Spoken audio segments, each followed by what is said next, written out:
Hey everyone, my name is Jason Mellard. I'm a writer, high performance coach, and the founder of Own Your Identity. I am committed to helping men live beyond their unwanted same sex attractions through the power of Christ and for the glory of God. You know, I used to believe that my unwanted attractions were bigger than me in my dreams. I've learned that's not the case. It was the fear, shame, and judgment that I put into them that made them feel so big. I imagine it like blowing up a beach ball. If I take my kids to the dollar store, we'll have to search for a bit before we find a stack of small plastic packages with a picture of a kid throwing a ball up in the air. We'll have to shift past the bubbles and the water bottles and the flip-flops until we find it. And one of my kids will hold it up and say, "I got it," but it won't be that impressive until we check out, take it to the pool, and put air into it. In a similar way, I can view my unwanted attractions as unimpressive as well. You know, they're just one item in the storehouse of my life. I get to decide what I focus on. I don't ignore them, but over time, I've realized that I can learn from them and use them for my growth. I also don't have to let them take up so much room in my mind. If you think about it, a store manager is not going to let a kid blow up a beach ball and kick it down the aisles all day, but that's what I allowed them to do in my mind. I remember in college sitting in class and half listening to the professor because, I was trying to find a solution to the romantic feelings I had towards a good friend. Or I would be at a party not having that great of a time because I was obsessed about whether this guy I met could tell I was attracted to him. There were so many scenarios like that. And I didn't know what to do with them, but they took a lot of my time and energy. So I pushed them down. I didn't know what else to do, but that didn't work. And they would come up in unhealthy ways. I look at it like pushing down a beach ball underwater. That doesn't work either. When I was 6 or 7 years old, I had the great idea to do that. I had been just tossing the ball around with my sister, and I don't know, it was pretty light. It was no big deal. So I wanted to see the colors and the lines shift underwater and the light shine on them. I brought the ball over to the shallow end and put my arms over it. I tightened up the core muscles and pushed down, but nothing really happened.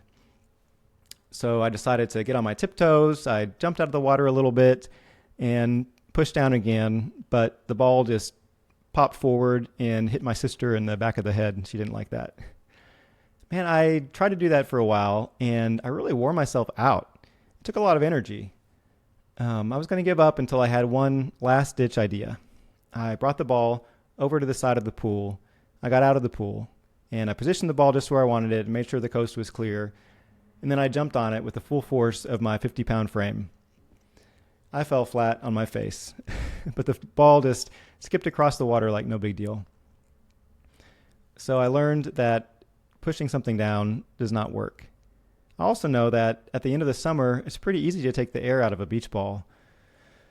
But I had no idea how to take the fear and the shame out of my attractions. They were all just jumbled up together. I didn't know where a physical arousal ended and an emotion began and where the fear that I had started. I wish I could have been able to pull them apart to look at my attractions in a more realistic light. I finally decided that I wanted to work on doing that. So I got some friends around me in support, and I decided to look at my attractions and not push them down, and to begin a healing journey. It was scary to think about. I didn't know what I was going to find. I thought, there's going to be more stuff inside of me that's going to cause me to be even more afraid or even more ashamed of myself. But life wasn't working for me, and I knew I wasn't experiencing the abundant life that God promised. Jesus said that I came to have life, that they may have life and have it abundant. I wanted that so bad. And I believed that if I went through this journey, I would have so much more to offer other people when I got through it. So I decided to look differently at my attractions and my response to them, and to get excited about what could be possible.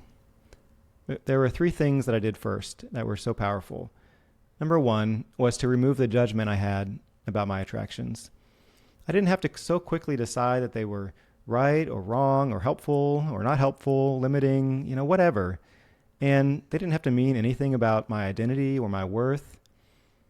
I could believe that my identity was as a child of God, saved by his grace, and that I was loved and lovable in him. And I was going to begin this journey and not worry so much about if I failed or I didn't meet my own expectations, because if I fell, I could fall forward into his arms. I also got to decide what things meant. The inner confusion or turmoil that I had could actually be an opportunity for growth. And obstacles didn't have to make me feel small and weak. They could actually show that I'm strong for having gone through difficult things and moved beyond them. The second thing that was very powerful was to get comfortable being uncomfortable. And here's what I mean by that. I didn't like these arousing sensations that I had towards other guys. I didn't like the big emotions that seemed to come with it. It was all really scary to me. And I wanted to be able to take a more neutral approach and view of them. I like to think of it as having these awkward sensations or romantic feelings or whatever it is that was challenging for me, just be in my living room and even sit on the couch. They could be present, but not powerful. And I could turn and look at them and interact with them in a productive way, or I could just, go about doing my own thing. The third thing that was a game changer for me was to practice mindfulness. I could be more aware of where my sensations stopped and my emotions started, and I could see where my thoughts fit in between all of that and around it. When I learned to truly take every thought captive, like I hadn't known how to before, it was a real game changer. And I could understand that my experiences lead to my thoughts lead to my emotions, and my emotions lead to my actions. And, really having clarity on that gave me the upper hand. I could choose which thoughts I wanted to keep and which thoughts I wanted to toss to the side. I could hold them up against the truth of Scripture. Those three things were so powerful: taking away the judgment, getting comfortable being uncomfortable, and practicing mindfulness to get more control and empowerment over my thoughts. There's another great analogy I like to consider when viewing my unwanted attractions and how they had become so large in my life.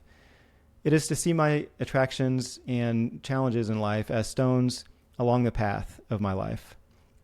And before I got into recovery, it was like I was walking that path with a blindfold on, and I was tripping over all these stones. A small stone might be an arousal I had towards a guy that was jogging down the street, or a series of large stones could be the sexual abuse I experienced as a kid. And in between could be the emotional stonewalling I had from my father, a pornography habit, or just a sense of general separation from masculinity and from being one of the guys. So I took the blindfold off, and when I looked at the path, I could see that the stones didn't fill it. I was actually able to pretty easily navigate around them and through them. They were there and they were real, but they weren't so big. But what was big is the wall of stones that I saw as I looked further down the path.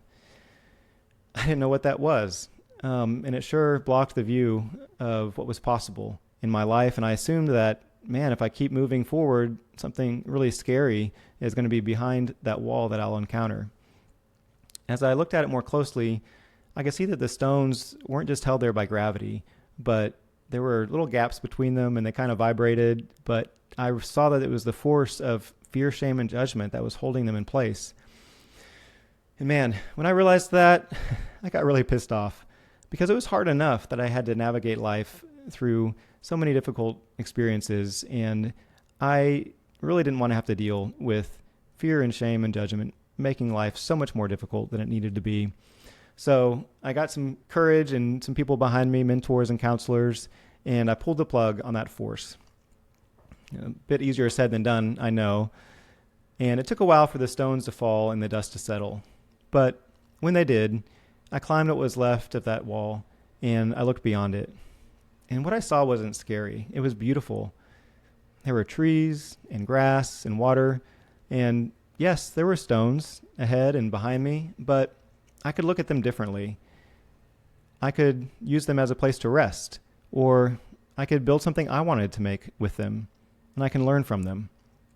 And I was excited about moving forward with a life of vulnerability, authenticity, and intentionality into the true purpose that I believe God had for me. And as the sun began to settle on what was possible for my life, and I saw the colors of God's sunset cross the trees and the grass and the water, the stones and me, I was really excited for what would take place. I don't know where you are in your healing journey, and I don't know what kind of support you have, but I want you to know that I am in your corner rooting for you. My vision for the Own Your Identity podcast is that it would be a tool to help you move forward in your journey of recovery. I am excited to be there for you, and I hope that you will choose to continue with me. So if you would like to, buckle up and hold on, because we're going to have a great time. Thanks.